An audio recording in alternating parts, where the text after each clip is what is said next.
ಚಂದನವನದಲ್ಲಿ ಪ್ರತಿ ವಾರದಂತೆ ಈ ಬಾರಿ 4 ಸಿನಿಮಾಗಳು ತೆರೆಗೆ ಬಂದಿವೆ. ಈ ಕುರಿತು ಒಂದು ವರದಿ. ಚಂದನವನದಲ್ಲಿ ಇಂದು 4 ಸಿನಿಮಾಗಳು ಬಿಡುಗಡೆಯಾಗಿವೆ. ಸಾತ್ವಿಕ್ ಪವನ್ ಕುಮಾರ್ ನಿರ್ದೇಶನದ ಸರ್ಕಾರಿ ನ್ಯಾಯಬೆಲೆ ಅಂಗಡಿ ತೆರೆಗೆ ಬಂದಿದೆ. ಸರ್ಕಾರದ ನ್ಯಾಯಬೆಲೆ ಅಂಗಡಿಗಳು ಮತ್ತು ರೇಷನ್ ವ್ಯವಸ್ಥೆಯ ಸುತ್ತ ಕತೆ ಸಾಗಲಿದೆ. ನ್ಯಾಯಬೆಲೆ ಅಂಗಡಿಗಳಲ್ಲಿ ನಡೆಯುವ ಒಳ್ಳೆಯ ಕೆಲಸಗಳು ಮತ್ತು ತೊಂದರೆಗಳ ಕುರಿತು ಅರಿವು ಮೂಡಿಸುವ ಚಿತ್ರ ಇದಾಗಿದೆ. ಚಿತ್ರದಲ್ಲಿ ಕುಮಾರ್ ಬಂಗಾರಪ್ಪ, ರಾಗಿಣಿ ತ್ರಿವೇದಿ, ದೊಡ್ಡಣ್ಣ, ನವೀನ್ ಸಜ್ಜು, ಕೃಷ್ಣಪ್ಪ ಪ್ರಮುಖ ಪಾತ್ರದಲ್ಲಿ ಕಾಣಿಸಿಕೊಂಡಿದ್ದಾರೆ.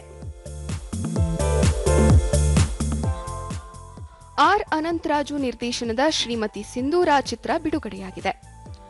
ಜವಾಬ್ದಾರಿಯುತ ಹುಡುಗನೊಬ್ಬ ತಾನು ಇಷ್ಟಪಟ್ಟ ಹುಡುಗಿಯನ್ನ ಮದುವೆಯಾಗುತ್ತಾನೆ. ಹುಡುಗಿ ಮದುವೆಯಾದ ಬಳಿಕ ಶ್ರೀಮತಿಯಾಗುತ್ತಾಳೆ ಮತ್ತು ಸಿಂಧೂರ ಎನ್ನುವುದು ಆಕೆಗೆ ಸಿಗುವ ಗೌರವವಾಗಿದೆ ಎನ್ನುವುದು ಚಿತ್ರತಂಡದ ಅಭಿಪ್ರಾಯ.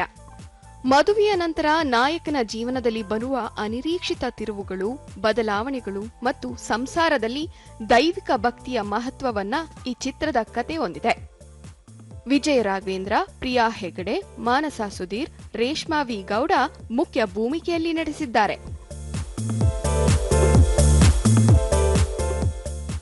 ವಿನೋದ್ ಜೆ ರಾಜ್ ನಿರ್ದೇಶನದ ಸಿನಿಮಾ ತದ್ವಿರುದ್ಧ ಬಿಡುಗಡೆಯಾಗಿದೆ. ವಾಸ್ತವಕ್ಕೆ ವಿರುದ್ಧವಾಗಿ ನಡೆದುಕೊಳ್ಳುವುದೇ ತದ್ವಿರುದ್ಧ. ಇದೊಂದು 90ರ ಕಾಲಘಟ್ಟದಲ್ಲಿ ನಡೆಯುವ ಕತೆ. ಕೊಲೆ ಸುತ್ತ ಹೊಂದಿರುವ ಚಿತ್ರವಾದರೂ ಕ್ರೌರ್ಯ ವೈಭವೀಕರಿಸಿಲ್ಲ. ಚಿತ್ರದಲ್ಲಿ ಸುಚೇಂದ್ರ ಪ್ರಸಾದ್, ಸುಮನ್ ರಂಗನಾಥ್, ವಿಕ್ರಮ್ ಪ್ರಮುಖ ಪಾತ್ರದಲ್ಲಿ ಕಾಣಿಸಿಕೊಂಡಿದ್ದಾರೆ. ಒಟ್ಟು 5 ಮುಖ್ಯ ಪಾತ್ರಗಳ ಸುತ್ತ ಕತೆ ಸಾಗುತ್ತದೆ.